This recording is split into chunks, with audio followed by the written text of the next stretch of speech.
But I want to talk to you this evening about something that I've found to be tremendously important. As I told you that there were two things that really mattered to me. The first one was giving, and the second one was problem solving.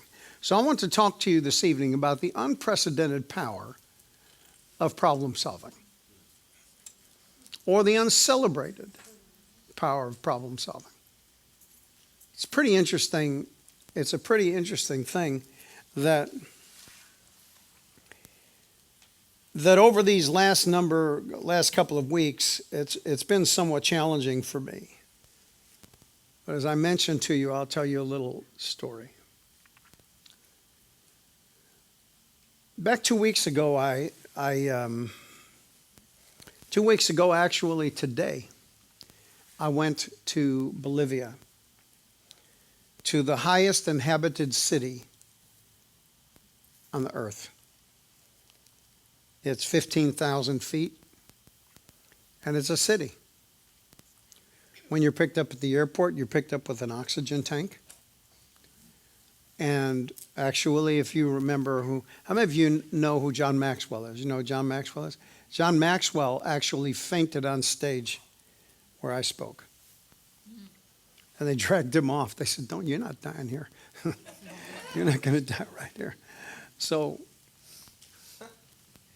I went there and actually had done, I guess 8 services in 2 days. And I had to do one more day.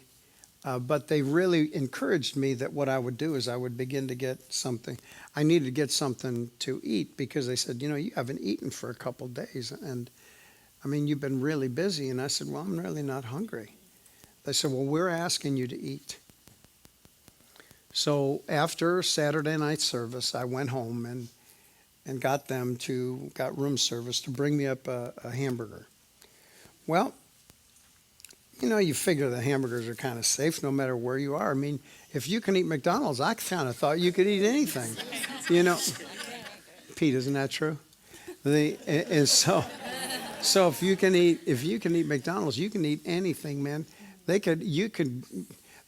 McDonald's fries never die. All you need to do is just breathe a little more life on them, just make them up and warm them up a little bit. Make them a little chewy. And so I went from there. I didn't eat. I ate the hamburger, but I never made it through the night. When I actually made it through the night, probably about 5 o'clock in the morning, I began to wear things that I had been told were now becoming true. So I didn't have to leave there. My flight wasn't until 3:35 a.m. on Monday morning. So I slept all day Sunday. I slept. No, I didn't preach. I want to make sure we fill in all the blanks for you. So I didn't preach. And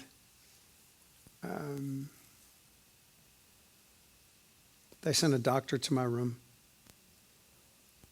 They brought the oxygen tank thinking that the oxygen tank was actually going to do it for me. I wish it would. But the doctor said to me, he goes, your blood is better than mine. I said, well, it doesn't surprise me. Take a look. No, I didn't do that. So I said to him, doctor, thank you. He said, I only absorb 92% of the oxygen that's in the air. He said, even at this high altitude, he said, you're still absorbing 99% of the oxygen that's here. I said, well, at the same time, I'm kind of thirsty, I'm kind of thirsty. So they gave me some anti-nauseous things. They gave me some. They'd felt that I had lost some probiotics. They gave me those. They gave me some other things, and then they let me go to sleep, and I slept all that time all day long until what I could do was I could drag myself to the airport to just get on there, because I thought that what was about to happen was it had to do, it was all altitude related. So I thought I needed to get down to a lower altitude, because if I could get to a lower altitude, then I would be able to function. So I got to Bogota, Colombia. When I got to Bogota, Colombia, I was really, really, really freezing. But I felt a little bit revived. So I thought, you might you're just tired. You just need to relax. So I went from Bogota to Cartagena, and in Cartagena they're wanting to kill people, and it wasn't far from me that they wanted to kill. So that if you have looked at the news at all, Colombia just voted down to give property to the guerrillas that they had been fighting with for the last 50 years. And so the problem is that the president of Bolivia believes that it's cocaine that's the problem. It is not the coca. And they are the largest producers of coca in the world in Bolivia. They have no other money. So in between the two places that I went to speak, there was a real problem. These guys hated each other. One of the guys, I didn't really realize, but one of the guys was a communist. I mean, he had a button, but he didn't have an outfit.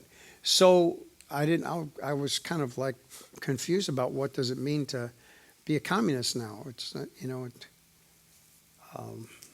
the only thing I remember is the Hunt for Red October. I don't remember anything else other than that. And so I spoke for 2 days. And in speaking there for the 2 days, I spent time doing what I needed to do, and then got back on an airplane, came home to change my suitcase, and then Dr. Murdoch's father died. When Dr. Murdoch's father died, I was very conflicted. People only remember a couple things about you in life. And one of the things is whether or not that you're there when somebody dies.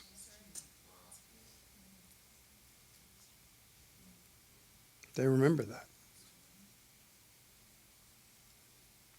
Because you don't go to a funeral to honor the person who's dead.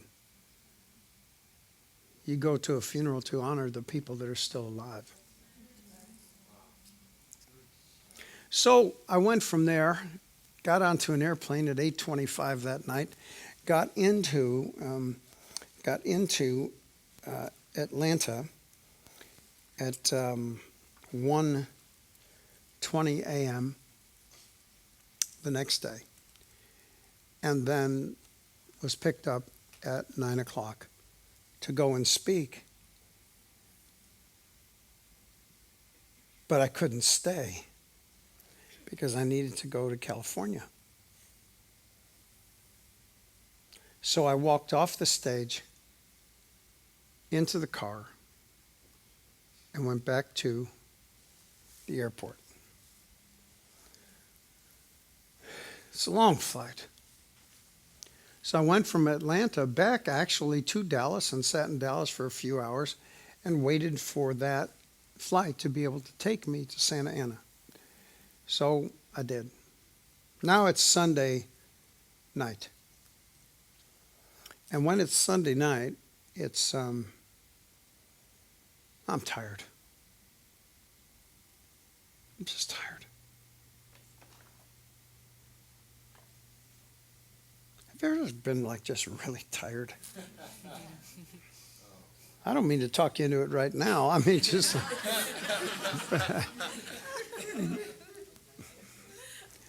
But what happened was that I ended up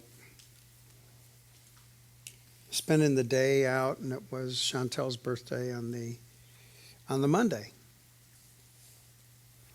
So still dragging it along and trying to make it work. We came home and, all the families, the ones from Australia, the ones from here, they were all there. And I went. It's really hot. You've been in a really hot room when you're trying to sleep. How's that work out for you? That's miserable, isn't it? I'm telling you what. I mean, it was just miserable. So I got up, and it's 5 o'clock in the morning. And I turned down the air conditioner to make it cooler in there. And then I just was going to go potty and go back to sleep. And the next thing that I remembered was 24 hours later. The first time in my life that I had ever had any episode like that. But what would have happened had there been no problem solvers that were present?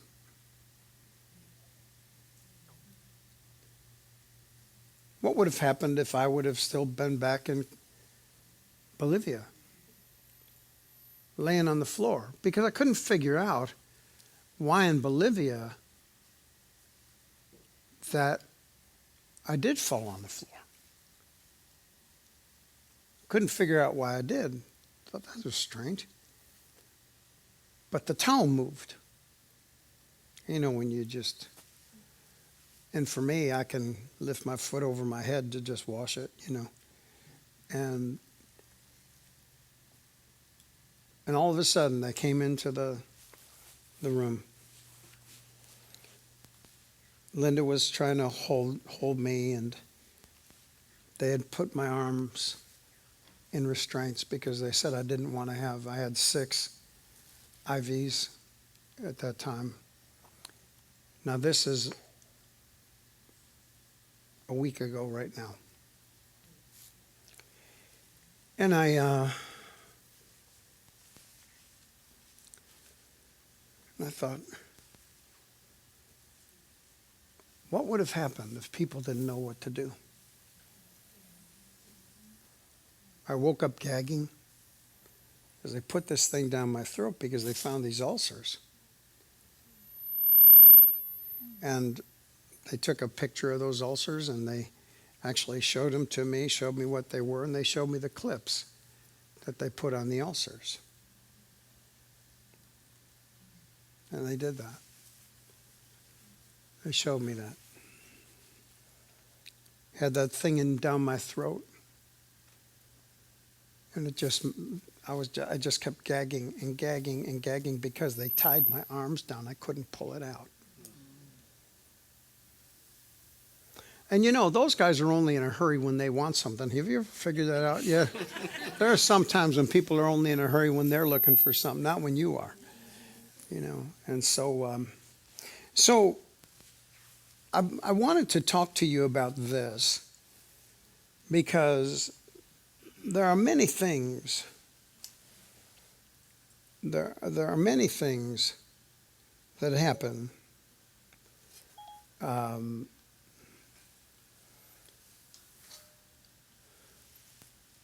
in our lives that without problem solvers, things go awry.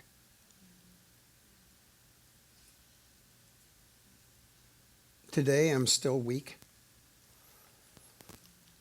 I'm tired.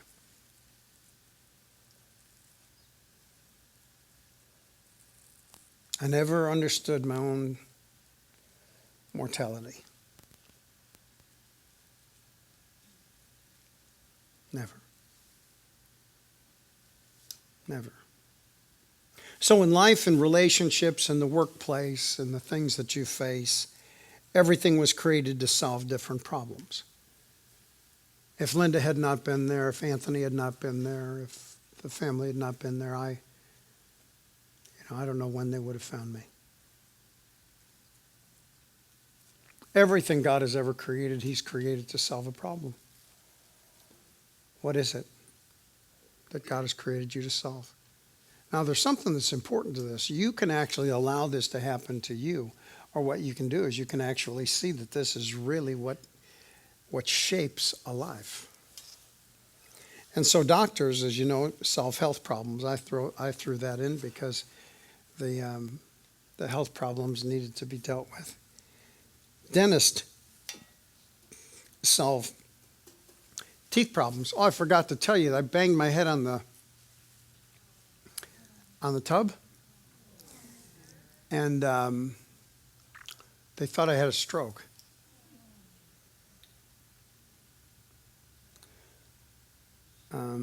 I didn't have a stroke, but they thought I did. And you can see my teeth because I think I fractured my nose. So I'll get new teeth in the morning. It's just kind of like going through the drive-thru at Starbucks. Just get yourself a new chip. Just shoot that thing right in there. Just do that. So everything was created to solve different problems. Ministers solve spiritual problems. Teachers solve intellectual problems. Chefs solve appetite and mediocrity problems. Mediocre people who cook food. So one of the greatest lessons that I have learned in the arena of success is this. People can talk about Christianity, but I just want to let you know this. People can tell you that it's so important, you got to watch out, you just, all of a sudden what ends up happening, the Bible, you just make the Bible a success book. The Bible is a success book because I can tell you that you will want the Bible to be a success book the moment that you start failing. Yes. You'll want to know that you're healed the moment that sickness comes. Yes. You want to know how to break the back of poverty the moment that poverty shows up in your life. You'll want to know all of these things the moment that things happen to you. As long as you don't have anything happen, you can actually have an opinion. That's one of the challenges I have with our politics. Yeah. Is that it really doesn't, it really doesn't matter. It really doesn't matter, honestly. Everything in life is bottom line.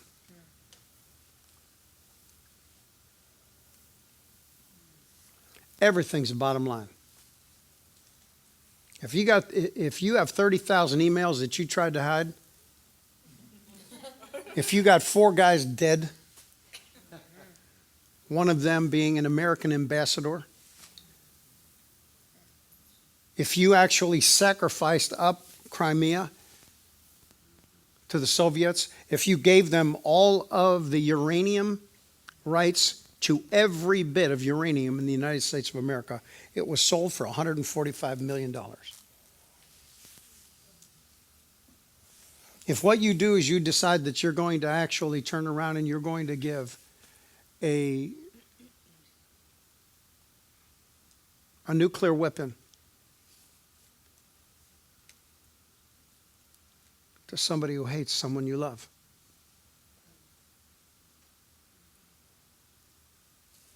yeah, but I just think that, quit thinking. Quit thinking.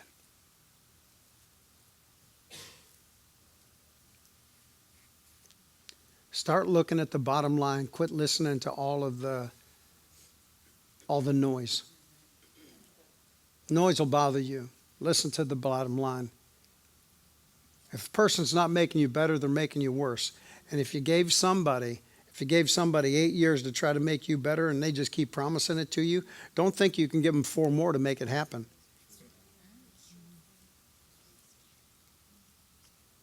I'm telling you. Well, yeah, but I just really like their ideas. That's exactly what they are, is their ideas. That's why I said to you girls, is that, how many times can a guy lie to you and have you just turn around and say, it's okay, do it to me again. I love it. No, you'll just finally get to the point in your life to where you say, you know what, I'm not doing this anymore. I don't care which name goes behind any of that. I don't really care. Well, he called somebody a fat pig. Well, did you ever think she might have been? Did you ever think she might have been? Did you ever think she might have been? You could be so politically correct. You go to sleep at night. You don't even know if you're a man. You don't know if you're a woman. You don't know which bathroom to go into. And also, let me just help you. This is going to work against your marriage. Your kids are not going to tolerate marriage if, in fact, that you let this stuff happen. If you let guys just put a little bit of a selfie stick underneath the stall to watch your little girls. Start pressing sodomy laws that there's absolutely nothing wrong with sodomic or relationships. Well, one of the things that was really interesting to me was that when I was in Cartagena, the ministers begged me. They begged me. I said, please. Don't you understand how little money it takes to buy South America? Don't you know that Venezuela was bought? Argentina was bought. Now look at them. Don't you understand that they would give us $3 billion if, in fact, that we would sign on to the LGBT or whatever it is. It's those football signs. If we would sign on to the lesbian, gay, bisexual, transgender, queer, yeah, LBGTQ. And, we're just going to have we're going to start a new alphabet or something. But I just want you to know that the U.S. is buying up the political convictions of countries around the world. If you want to continue that,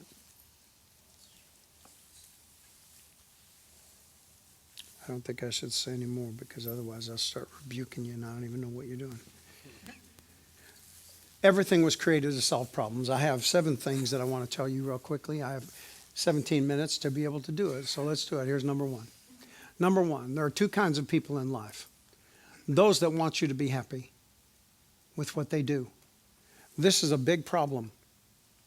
Stop trying to make people happy with what you do. Give it up. It doesn't work. You always loved my eggs. I never loved your eggs. I hated your eggs. Your eggs stink. What do you think when you think about my eggs? Deviled eggs. That's what I think about. So, and then number 2 is those that want to do what makes you happy. Those that want to do what makes you happy. Finding out what a person wants. And then doing that. Well, yeah, but don't you think that I have an opinion? I sure do. And where you need to be, when you're in the role of someone needing to solve a problem for you, what you want is what really matters. But what you want does not matter when what you think you're doing is helping someone else. Say amen. Amen. All right, yeah, I never thought I'd get into that, Brother Copeland. Thank God for that. Number 1, here we go. 7 thoughts to help you become more of a problem solver. Number 1, money is no more than the reward for solving problems. Do you know one of the things that you're going to find out if you get there is that you need to know people who can help you get to where you want to go.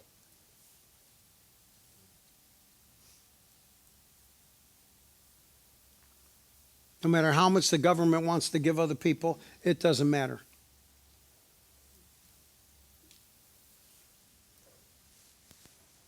You have got to know people that can help you get to where you want to go. Number 2 is your value in life is in direct proportion to the problems you're willing to solve for others. What problems are you willing to solve? Now, it's really important for you to know right here that it's not what problems that you're willing to address. Well, I put in my 40, I should get paid for my 40. No, wait a minute. That really, you know what? How low can you go? That doesn't really, to us, into who we are because we're believers. This whole idea of getting paid for what you do is a joke. When what you do, it brings in more money for doing what you do, then you will be rewarded more. But if you fill a slot and just say, well, okay, here it is, $4.59 on Friday afternoon, let's go, ding, okay. If that's what you do, you're not going anywhere, you're done. You're finished. You see, everyone could have said that they were everything that I wanted them to be last week. But I'd still be on the floor and some would be going, well, which one? Who's going to pick him up? Or who's going to give me my teeth back is what I want to know. It's a ripoff. Joseph had a dream. He was willing to solve the world's problems. But man, he went through hell. David fought Goliath. He said, Saul, I'll kill the Goliath for you. Number 3, you'll only be remembered for the problems that you solve or the problems that you create for others. It's interesting. I know all of you remember Martin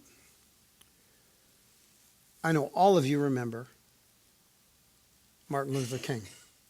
Everybody remembers Martin Luther King.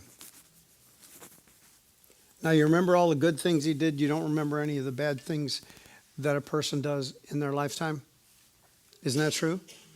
Because those whom you love can what? And those whom you don't can what? But what about Adolf Hitler? Who in here loves Adolf Hitler? He had some problems, didn't he?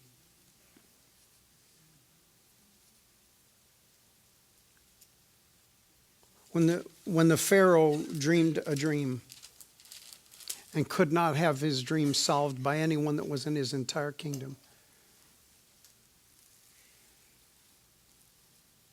the butler said, I remember my mistake. There's a boy who's in prison right now who can interpret dreams. Because you'll only be remembered for the problems you solve or the ones that you create for others. Number 4. Irreplaceable is the name that is given to the one who chooses to solve the problems others have refused to even face. Not my job. It's not my job. Why do I have to do that? How much do you think I can handle? Probably a little more.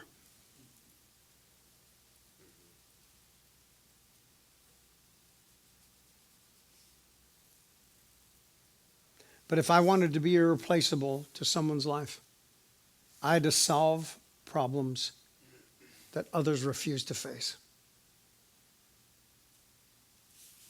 Here at the church,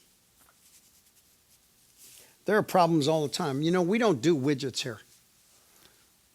We don't have a widget. We put this widget in this box, and you got number 2 box, you got number 3 box, you got number 4 box. And then we start all over again. We've been doing this since 1938. That's the way that we've been doing it. We've been doing it that long, just that way. It's not like that. Every situation is completely different than the situation 10 minutes ago. And that's exactly the way that things become really difficult. Because when you have things that just constantly change, so it's, oh, there it is again. Change number 953. I'm thinking, change 953. Wait a minute. I asked you for that 3 weeks ago.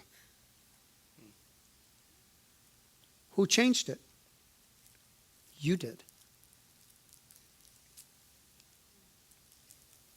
Well, I think that you should do it the way I want to do it. Well, okay, as soon as you get to be me, then you can make that decision.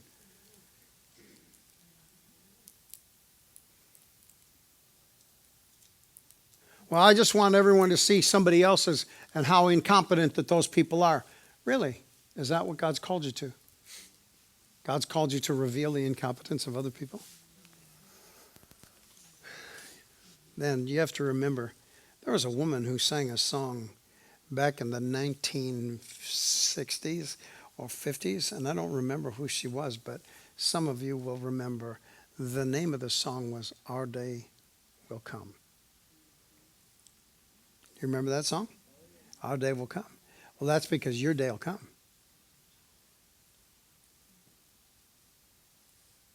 That's the reason why you're kind to everyone as you're going up the ladder, because the moment that you start coming down the ladder, you want people to be kind to you when you're coming down the ladder.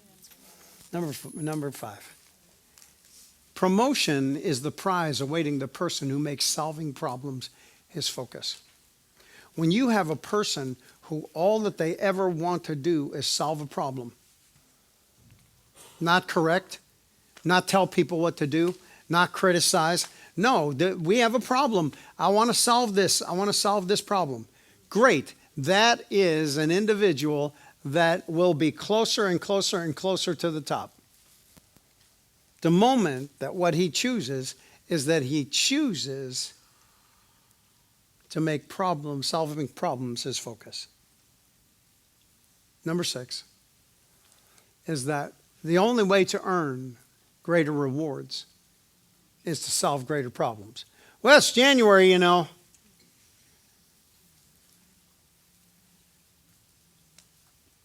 Well, you know, we could play that It's January game if the people that came to the church all got a raise on January.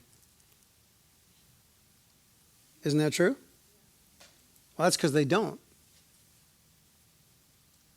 And if we don't teach them how to be successful at what they do, then we can never be successful at what we do.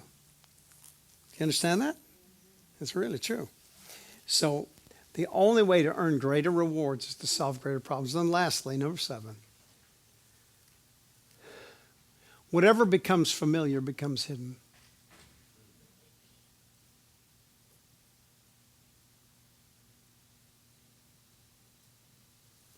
What's ever familiar is hidden.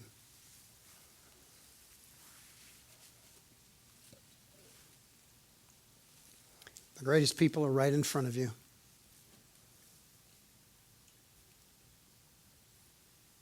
And whatever becomes familiar becomes hidden.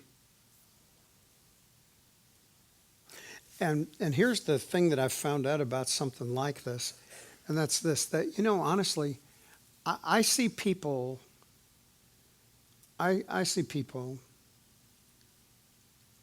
who live their lives in suspicion of others.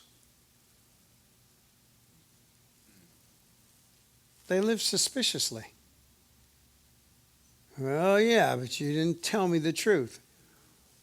Well, first off, is there anything in the book that says I should? You tell the truth up. You don't tell the truth down. Because what's below you doesn't understand what you face.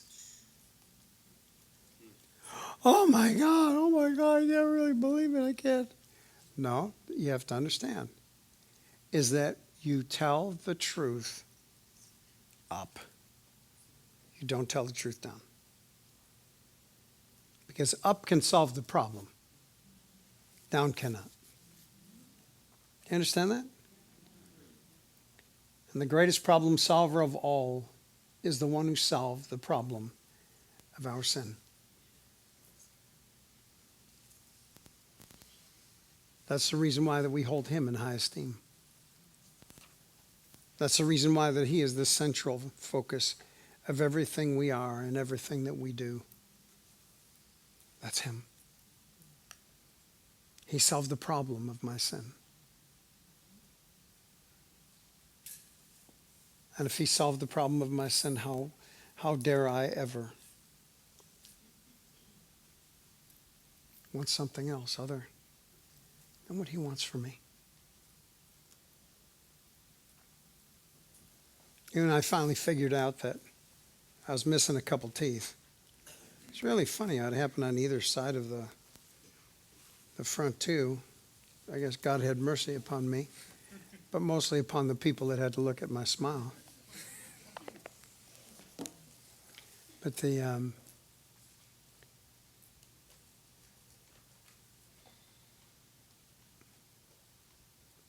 tomorrow I get to go see a dentist because I just came from the airport now. But I get to see a dentist because dentists solve teeth problems.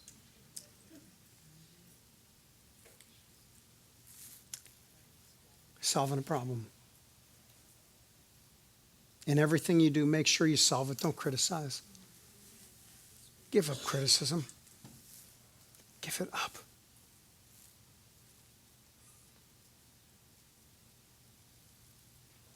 I find the things in my life that I don't understand. Things about me that, I found to be just kind of like stuck down in there somewhere. I didn't choose that. It's just who I became. I didn't want that. It's just what happened.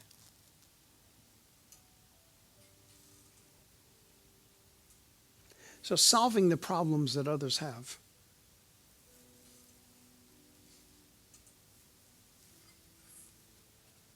Just make sure you solve them for the people who can help you get to where you want to go. And you'll never get there until you positively have solved them. But you want those things that are real. You don't want the things that just come because, this is what I do, this is my job, but this isn't my passion, Well, until you have a different job, the job you have needs to be your passion. It's true. Let's bow our heads and say this after me. Father, forgive me for not understanding how short life really is. Forgive me.